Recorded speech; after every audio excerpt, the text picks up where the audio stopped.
2024 లేదా 25లో డిగ్రీ లేదా బీటెక్ చదివారా? సాఫ్ట్వేర్ జాబ్ కోసం ఎదురు చూస్తున్నారా? అయితే కోడ్ జ్ఞాన్ 100 డేస్ కోర్సులో చేరండి, జాబ్ సాధించండి. నమస్కారం ప్రియా చౌదరి గారు. నమస్తే. రీసెంట్ అప్డేట్ ఒకటి నేను చూడటం జరిగిందండి. 18 ఏళ్ళు నిండినటువంటి ఒక ఆడపిల్ల తండ్రి చెప్పినట్టు వింటేనే వాళ్ళకి కావాల్సినటువంటి రిక్వైర్మెంట్స్ ఏవైతే ఉన్నాయో ఫుల్ఫిల్ చేయడానికి అవకాశం ఉంటుంది. లేదు అంటే తండ్రితో సంబంధం తెంచుకొని బయటికి వెళ్ళిపోతే ఎటువంటి అధికారాలు ఉండవని చెప్పేసి ధర్మాసనం చెప్పినట్లు తెలుస్తుంది మనకి. దీని మీద మీ ఒపీనియన్ ఏంటండి? ఫస్ట్ ఆ తీర్పు ఇచ్చినటువంటి జడ్జి గారికి మనస్ఫూర్తిగా శతకోటి కృతజ్ఞతలు చెప్తున్నానండి, నమస్కారాలు కూడా చెప్తున్నాను. ఒకటి. రెండోది ఏంటి అని అంటే, ఎంత ప్రాక్టికల్గా ఆయన జడ్జిమెంట్ ఇచ్చాడో హ్యాట్స్ ఆఫ్ టు హిమ్. ఎందుకంటే ఇవాళ నంబర్ ఆఫ్ కేసెస్ నేను చూస్తున్నాను.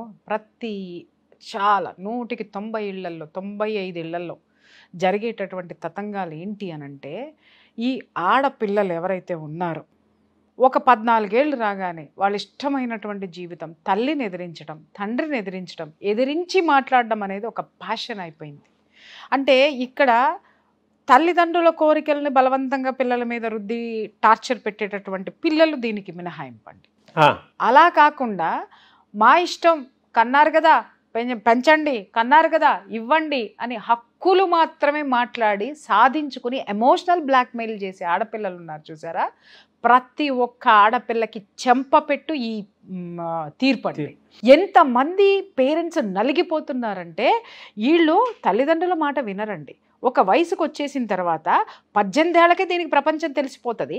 18 ఏళ్ళకి ఇది ఎవరిని చేసుకోవాలో సెలెక్ట్ చేసేసుకుంటుంది. 18 సంవత్సరాలకి దీని హక్కులేంటో మాట్లాడేస్తుంది. దీని బాధ్యతలు ఏంటో ఎవరికి తెలవదు, దానికి అసలు తెలవదు. కానీ కోర్టు బాధ్యత ఏంటో తెలియజేసింది. బాధ్యత ఏంటో చెప్పమంటారా? అమ్మా, ఇంకా నువ్వు నీ తల్లిదండ్రిని మర్చిపోయి ఏది ఎత్తుకుంటావో, ఏది దేకుతావో అది దేకు నువ్వు, నీ జీవితాన్ని అని చెప్పి దాని బాధ్యత ఏంటో కోర్టు గుర్తు చేసింది. Hats off. ఇక్కడ సుప్రీంకోర్టు అల్టిమేట్గా ఇచ్చినటువంటి తీర్పు అత్యున్నత న్యాయస్థానానికి హ్యాట్స్ ఆఫ్ అండి. నిజంగా ఏంటంటే అసలు ఎలా మాట్లాడతారు అని అంటే, తల్లిదండ్రుల్ని ఈరోజు చాలామంది తల్లిదండ్రులు డిప్రెషన్లో ఉన్నారు.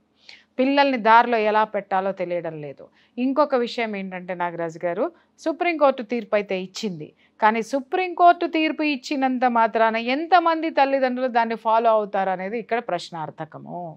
ఎందుకంటారేమో, దిక్కుమాలిన సెంటిమెంట్ అనేది మన మనసులో, మన నరంలో కడుపు చించుకున్నటువంటి పుట్టినటువంటి బిడ్డలు, రక్తబంధం, సంబంధం ఏందో గుడ్డు గూసు అని మాట్లాడుకుంటాం కదా, ఎలా వదలాలి అని చెప్పేసి కోట్లకి కోట్లు ఖర్చులు పెట్టి సీట్లు కొని వాళ్ళని ఉన్నతమైనటువంటి చదువులు చదివిస్తుంటే ఈ అమ్మల పొయ్యి అక్కడ చేసే పని ఏంటి అని అంటే, డేటింగ్లు, ఒక్కొక్కరిని పట్టుకొని తిరగటాలు.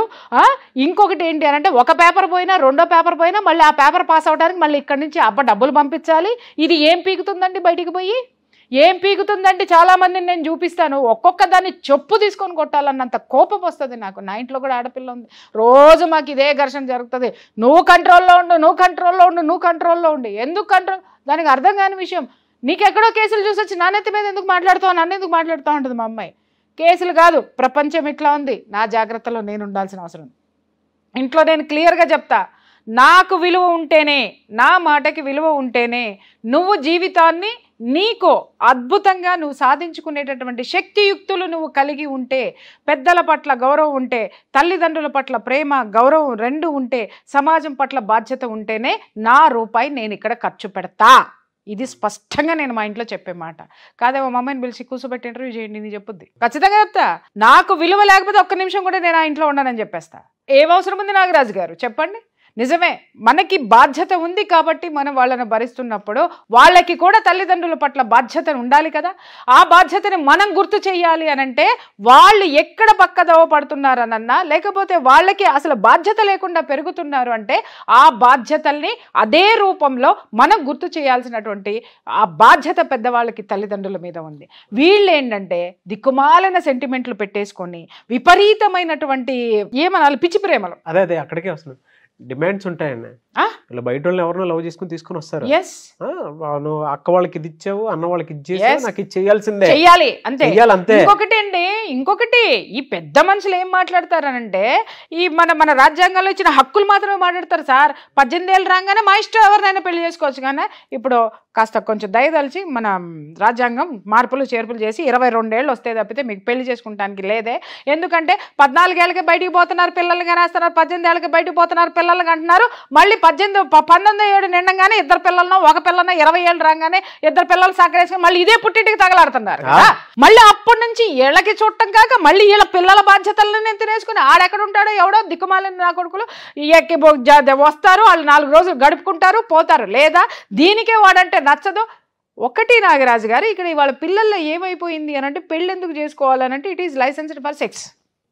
ఓకే, ఎవరికైనా సరే ఆ రూపంలో చేసుకుంటున్నారు తప్ప ఈరోజు ప్రేమ పెళ్లిళ్ళు చేసుకున్న వాళ్ళు ఎంతమంది బంధానికి కట్టుబడి ఉన్న వాళ్ళని వేళ్ల మీద లెక్క పెట్టాల్సిన అవసరం ఉంది నాగరాజు గారి. ఇవాళ ఎన్ని కేసులు ఎక్కడ చేసుకున్నారమ్మా అంటే ఇంట్లో ఎదిరించి చేసుకున్నారు పెళ్లి. మరి ప్రేమ పెళ్ళే కదమ్మా, ఇప్పుడు ఎందుకు ఇలా ఉన్నారంటే 10 సంవత్సరాలండి, అప్పుడు అలా లేడండి, ఇప్పుడు ఇలా ఉన్నాడంటే అప్పుడు వాడు నటించాడు, అప్పుడు ఇది నటించింది. ఇవాళ ఒక్కొక్కళ్ళు చుక్కలు చూపిస్తున్నారు ఒకళ్ళ బతుకుల్లో ఇంకొకళ్ళు. కారణం ఏంటి? నీ తల్లిదండ్రులకి నువ్వేం మిగిల్చావో అదే నీ పార్ట్నర్ నీకు వచ్చి నీ జీవితంలో ఉంది. ఇవాళ ప్రకృతి ఎమ్మట తీర్చుకుంటుంది నాగరాజు గారు, మామూలుగా కాదు. అటువంటప్పుడు ఇక్కడ తల్లిదండ్రులు కూడా నేర్చుకోవాల్సింది ఏంటి? ఈ సుప్రీంకోర్టు తీర్పు వల్ల తల్లిదండ్రుల ముందు ఫస్ట్ వాళ్ళ పట్ల వాళ్ళకి గౌరవాన్ని, వాళ్ళ పట్ల వాళ్ళకి మర్యాదని వాళ్ళు ఏర్పాటు చేసుకోవాలి. ఇక్కడ అయ్యో పిల్లలండి అని వాళ్ళు ఏం చేసినా వీళ్ళు కష్టపడి సంపాదించిన సంపాదన వాళ్ళు నిలువు దోపిడీ చేసి అవతల పారేస్తారండి. మామూలు దోపిడీ కాదు నాగరాజు గారు, నిలువు దోపిడీ. పైగా ఎందుకో ఇవ్వకపోతే ఇంట్లో కంచాలు పగిలిపోతాయి, ఇవ్వకపోతే ఇంట్లో అన్నాలు తినరు, ఇంకేం తినరు. విపరీతమైన ధోరణి. తల్లిదండ్రుల్ని ఇష్టం వచ్చినట్టు మాట్లాడడం అండి. ఇక్కడ నాకు నిజంగా చెప్తున్నాను, నేను ఎన్నో రోజుల నుంచి ఎదురు చూస్తున్నాను దీనికోసం తెలుసా. ఇష్టం వచ్చినట్టు తల్లిదండ్రుల్ని నోరేసుకుని పడిపోవడం అన్నమాట. గౌరవం లేదు, బాధ్యత లేదు. అరే నువ్వు పుట్టక ముందు నుంచి నీ తండ్రి కుక్క చాకిరీ చేసి నానా కష్టాలు పడి రూపాయి ఖర్చు పెట్టి సమాజంలో నీకు ఒక మర్యాద గౌరవాన్ని ఇస్తే నువ్వు వచ్చి ఆ గౌరవ మర్యాదల్ని నీ ఇష్టం వచ్చిన జీవితానికి నువ్వు గడపడం కోసం తీసవతల బారేసి నీ ఆస్తులు నావే, నీ అధికారం నాదే, అన్నీ నావే, కానీ నీకు సంబంధించినటువంటి నా మీద నీకు హక్కు మాత్రం నీకు ఏ విధంగానూ లేదు అని చెప్పేసి నువ్వు మాట్లాడడంలో ఎవడిచ్చినాడు నీకు హక్కు? ఇవాళ సరిపోయిందా? సుప్రీంకోర్టు పీకవతల పడదొప్పింది నీ హక్కుని. ఏడవండి వాళ్ళ ఆడపిల్లలందరూ, ఇట్లాంటి ఆడపిల్లలందరూ కలిసి కొంతమంది అక్కడితో ఆగరండి, బయట ప్రతి 10 మందికి చెప్పేస్తారు ఇంట్లో నాకు సుఖం లేదు, నాకు వాల్యూ లేదు, ఇంట్లో. అయ్యో ఇప్పుడు వచ్చేదంతా పంచాయతీలంతా అదే కదా నాగరాజు. వచ్చిన 100 కేసుల్లో నాకు చూస్తే 40 కేసులు ఇవే ఉన్నాయి. ఏంటి అని అంటే నన్ను ప్రేమగా చూడరండి, వాళ్ళు ఇష్టం వచ్చినట్టే ఉండమంటారండి. నిజమే, ఇలాంటివి కొన్ని చోట్ల ఉన్నాయి, కాదని నేను అనట్లేదు. అక్కడ నీ హక్కు ఏంటో నువ్వు సాధించుకో, నీ హక్కు సాధించుకో. అది బయటకు వచ్చి వీళ్ళు ఏం చేస్తారు, ఓ దిక్కుమాలి నా కొడుకు మొత్తం పోయి వీళ్ళదంతా చెప్పేసి కూర్చుంటారు. వాడేం చేస్తాడు, అమ్మా వీళ్ళింటో ఎంత డబ్బు ఉంది, నా మామగాడు అంటే వీడికి మామగాడు, వీడు అప్పుడే ఊహించేసుకుంటాడు నా మామగాడు. ఇవే మాట్లాడతారండి వాళ్ళు. నా మామగాడికి ఎంత ఉంది రోయ్, అవి వచ్చేస్తారా అదంతా మందే రోయ్. ఈడేంటి మట్టసంగా కూర్చుని ఊరికినే వచ్చే డబ్బు కోసం దీనికి ఎర వేసి దీనికి ఇది చేసి దాన్ని మొత్తం వాడుకుంటానికి ఈడు సిద్ధంగా ఉంటాడు. అది ఈ పిచ్చముండకి తెలిసి సావదు. ఎప్పుడు తెలిసి వస్తుంది? ఒకళ్ళని కన్నాకో, ఇద్దరిని కన్నాకో, లేకపోతే ఒక 9 నెలలో 6 నెలలో లేకపోతే 2 సంవత్సరాల్లో కాపురం చేసిన తర్వాత వాడు ముసిగిలా తీసి చూపించిన తర్వాత అప్పుడు మంది దడుచుకొని మళ్ళీ అప్పుడు తల్లిదండ్రులే కావాలి నాగరాజు గారు, మళ్ళీ అప్పుడు తల్లిదండ్రులే కావాలి. ఇంకొకటి, వాడిని చేసుకున్న తర్వాత వాడు చేసే ఎమోషనల్ బ్లాక్మెయిల్కి మళ్ళీ తండ్రి ఆస్తి కావాలి, మళ్ళీ తల్లి నగలు కావాలి, మళ్ళీ తల్లి సపోర్ట్ కావాలి, మళ్ళీ తండ్రికి తెలియకుండా తల్లులు డబ్బులు కట్టలు ఇచ్చినటువంటి తల్లులు నాకు ఎంతోమంది తెలుసు అండి. ఇలా ప్రేమలు చేసుకొని లేచిపోయి బయటకు వచ్చేసి వాళ్ళని భ్రష్టు పట్టించి రోడ్డు మీద పడేసి నానా ఇది చేసి చివరికి ఆడితో పడక మళ్ళీ ఇదే పేరెంట్స్ దగ్గరికి వచ్చి మళ్ళీ ఒక సంబంధం చూసుకొని అప్పుడు స్థిరపడినటువంటి ఆడపిల్లలు కోకొల్లలు ఉన్నారు. మీకు తల్లిదండ్రులు అంత సపోర్ట్ ఉన్నప్పుడు అసలు తల్లిదండ్రులు మీకు బానిసలా లేకపోతే మీకు పెద్దలా? మీ జీవితానికి సంరక్షకులా బానిసలా చెప్పండి? బానిసల్లాగా చూస్తున్నారు, సంరక్షకులాగా కాదు. సంపాదించే బానిసల్లాగా చూస్తున్నారు. వీళ్ళు ఏమన్నా అంటే కనుక ఒప్పుకోకపోతే వాళ్ళని రచ్చకీడ్చి నానా బీభత్సం చేసి నానా భ్రష్టు పట్టించేటటువంటి జీవితాలని ఎన్ని చూస్తున్నాం మనము. సో ఈ తీర్పు ద్వారా నేర్చుకోవాల్సింది ఏంటంటే తల్లిదండ్రులు అండి. ఫస్ట్ దిక్కుమాలినటువంటి సెంటిమెంట్లు పెట్టుకొని వాళ్ళు ఏది చేసినా అయ్యో నా పిల్ల ఏమైపోతుందో, అయ్యో నువ్వు ఎంత కాపలా కాసినా దాని మనసు మారనంత వరకు అది నాశనం అయ్యే వైపే అడుగులు వేస్తుంది. నువ్వు ఎప్పుడైతే స్ట్రిక్ట్గా కఠినంగా ఉంటావో, అరే నేను ఈ గడప దాటాను అంటే, నా తండ్రికి ఇష్టం లేనటువంటి పని చేశాను అని అంటే, నాకు ఒక్క రూపాయి నా తండ్రి దగ్గర నుంచి రాదు, లేదా నా తల్లిదండ్రుల సపోర్ట్ ఉండదు, నా బతుకు రోడ్డు మీద పడుతుంది అనేటటువంటిది ఒక అవగాహన అమ్మాయికి నువ్వు ముందే కలిగించి ఉన్నట్టయితే కనుక ఇలా సిచ్యుయేషన్ అనేది రాదు. ఫస్ట్ ఆఫ్ ఆల్ చెప్పాలి అనుకుంటే ఎన్నిసార్లు మనం మాట్లాడాలి, ఎన్నిసార్లు మనం ఇలాంటి విషయాల మీద డిస్కస్ చేసుకున్నాం. ఈరోజు మాత్రం నాకు చాలా సంతోషంగా ఉందబ్బా, చాలా సంతోషంగా ఉంది. కాబట్టి ఆడపిల్లల అమ్మ మీరు ఎదిరించి బాహాటంగా మీరు తెచ్చుకునే హీరోలు జీరోలు ఉంటారు కదా, ఆ జీరోలకు చెప్పండి, ఒరే అయ్యా నేను ఇంట్లో నుంచి జంప్ అయ్యి వచ్చానంటే నాకే విధమైనటువంటి ఆస్తి రాదు, నా బాబు ఒక్క రూపాయి ఇవ్వడు, ఇంకా నాలాంటి తల్లులు ఉంటే శుభ్రంగా ఈ జడ్జిమెంట్ చూపించి మరీ బతికేస్తారు నిర్మోహాటంగా. నాగరాజు గారు నీ తలరాత నువ్వు రాసుకున్నప్పుడు నేనెంతవరకు బాధ్యురాలని చెప్పండి. ఈ విధంగా మారకపోతే, తల్లిదండ్రులు మారకపోతే, నాకు సెంటిమెంట్ బోల్డ్ ఉంది కానీ అవతల సెంటిమెంట్ పేరుతోనో లేకపోతే మేం పుట్టావు మాకు హక్కు అనే పేరుతో జీవితాన్ని నాశనం చేసుకుంటుంటే, నాశనం చేసుకునే జీవితానికి ఓటు చచ్చినా వేయను, నాశనం చేసుకునే జీవితానికి సపోర్ట్ నేను చచ్చినా చేయను. వీడియో అట్లే ఇంట్లో పేరెంట్స్ కూర్చోబెట్టి చూపిస్తారు. 100% చూపించాలి, చూపించి తీరాలి. ఒక్క రూపాయి ఆడపిల్లకి ఇవ్వడం అనేది మానేయండి. ఎందుకు దారిలోకి రాదో నేను చూస్తాను నాగరాజు గారు, ఎందుకు రాదో చూస్తాను. ఈ విషయాల్లో నేనైతే హిట్లరేనండి. మా ఇంట్లో ఎవరికి అసలు ఇంకొకటి ఏంటంటే, అవతల మా వారు వచ్చి సపోర్ట్ ఇచ్చినా కూడా నేను ఒకటి చెప్తే, సపోర్ట్ ఇచ్చావు కదా మీ ఇద్దరు వెళ్ళండి, మీ ఇద్దరు ఉండండి, నాతోటి పెట్టుకోవద్దు మీరు. నన్ను ప్రేమించు 10 ఇస్తా, నన్ను గౌరవించు 10 గౌరవం ఇస్తా, నాకు విలువనివ్వు, నాకున్న విలువ మొత్తం నీకు ఇస్తా.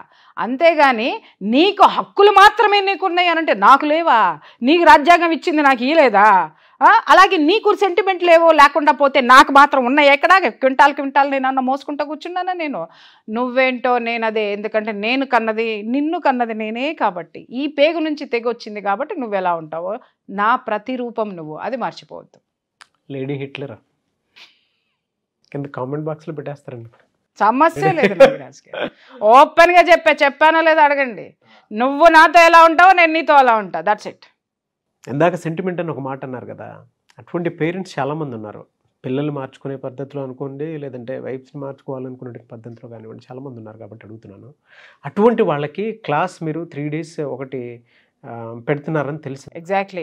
ఇలాంటి చెత్త విలువలేనటువంటి వాల్యూస్ని మోసేటటువంటి తల్లిదండ్రులకి ప్రాక్టికల్ థింకింగ్లో ఎలా ఉండాలి అనేటటువంటిది కూడా ఆ 3 రోజుల సెషన్లో ఒక రోజు సెషన్ అండి. పిల్లల్ని మనం ఎంతవరకు మాత్రమే తీసుకోవాలి. ఇప్పుడు చాలామంది తల్లులు నా ఫ్రెండ్స్లో ఉన్నారు సార్, చాలామంది తల్లులు వాళ్ళు ఒక డ్రీమ్ ఉంటుంది వాళ్ళ భవిష్యత్తు మీద, వాళ్ళు ఏమన్నా అయినా సరే దాన్ని పక్కన పెట్టేసి ఈ చెత్త వద్దు, ఆడపిల్లని తిట్టకూడదు కాబట్టి నేను తిట్టను, కొంచెం ఈ మధ్య తిట్టడం అనేది మానేద్దాం అనుకుంటున్నాను. కాబట్టి ఈ దిక్కుమాలని ఏ లంబడీ కొడుకు దొరికితే వాడే గొప్పవాడని ఎంత టార్చర్, ఎంత మానసిక క్షోభ ఇంట్లో తల్లులకి తండ్రులకి ఇస్తారో, వీళ్ళందరూ నాకు దొరికితే చింతబరికి ఒకటి పట్టుకొని టప్ప వేసి బాధాలన్నంత కోపం వచ్చేస్తుంది నాగరాజు గారు. To be frank I tell you. ఎందుకనంటే, అరే ఏ కన్న తల్లి ఊరుకుంటుందండి చూస్తూ మంటల్లో దూకుతానంటే, కానీ వాళ్ళు ఏం చేస్తారో తెలుసా, అది మంటలు కాదు ఏసీ, నీకు అసలు అర్థం కావట్లేదు, నీకు నాలెడ్జే లేదని మాట్లాడేటటువంటి మూర్ఖులు ఉన్నట్టు ఆడపిల్లలు ఉన్నటువంటి తల్లులు ఎంతోమంది ఉన్నారు నాగరాజు గారు. ఎంత నలిగిపోతున్నారో ఆ తల్లులందరూ నాకు తెలుసు. కాబట్టి వీళ్ళు ఏదైతే సుప్రీంకోర్టు ఈ తీర్పు ఇచ్చిందో, ఈ మధ్య కొంతమంది ఏంటంటే అక్కలో ఒక బయటకు వచ్చేసిన తర్వాత ఎక్కడ ఏ దిక్కుమాలిన ఉద్యోగం అయినా సరే చేసుకొని మేము బతికేస్తామని చెప్పేసి అని విలువలేని జీవితాలను గడుపుతున్నారు. వీళ్ళు ఏంటంటే, వీళ్ళు స్వేచ్ఛ అనేటటువంటి దాన్ని కాపాడుకోవడానికి ఏ అడ్డమైన ఉద్యోగం అయినా చేస్తారు, ఏ అడ్డమైన వాడి కింద అన్న తలదించుతారు, కానీ పేరెంట్స్ ముందు మాత్రం అటువంటి పిల్లలకి నా పిల్లలు చెడిపోతున్నారో ఏమవుతున్నారో అని నువ్వు దోచిపెట్టడంలో అర్థం ఏమైనా ఉందా? వదిలి పడేయండి అబ్బా. నీకు మిగిలిన దాంట్లో మిగిలిన జీవితం అన్న మనశ్శాంతిగా ఎక్కడికన్నా వెళ్ళి మీరు హ్యాపీగా బ్రతకండి. లేదా ఎంతో మంది అనాథులు ఉన్న రోజు నిత్యం అన్నదానం చేసి కాస్త అన్నమన్న పెట్టండి, వాడు ఆశీర్వదిస్తాడు. ఏదో ఒకరోజు దాని మనసు మారి వచ్చి నీ కాళ్ళ దగ్గర పడద్ది. వెరీ వ్యాలిడ్ పాయింట్స్ అండి. సో 3 days ప్రోగ్రామ్ ఎవరైనా ఎన్రోల్ చేసుకోవాలనుకుంటే మీరు ఎన్రోల్ చేసుకోవచ్చు. ఎందుకంటే చాలా మంది పేరెంట్స్కి సెంటిమెంట్ ఎంతవరకు తీసుకోవాలి, ఏది వదిలేయాలి, ఏది తీసుకోవాలి, అది మెయిన్ తెలియాలి. చాలా అవసరం అండి, చాలా అవసరం. ఆ సెంటిమెంట్ పేరుతోటే ఎక్కడ దాకా దిగజారిపోతున్నారంటే Exactly. జీవితాలు మొత్తం రోడ్డు మీదకి వచ్చేసినా సరే అవు. ఆ, అంటే వీళ్ళకి తల్లిదండ్రులకు అవగాహన లేదు కదా. అదే నేను అనేది. తల్లిదండ్రులు ఏమనుకుంటారంటే మా జీవితం వాళ్ళకి అరే నీ జోకర్లను చేసి వాళ్ళు పోతా ఉంటే ఇంకా నువ్వు జోకర్ లాగా వాళ్ళు ఎమ్మట పడుకుంటూ నా పిల్లలో నా సంసారమో నేను అరే నిన్ను నీ పిల్లలే నిన్ను ఈ సమాజంలో దిగజార్ చేసిన తర్వాత ఇంకా నువ్వు ఎక్కడ మిగిలినావు ఎక్కడ సచ్చినావు.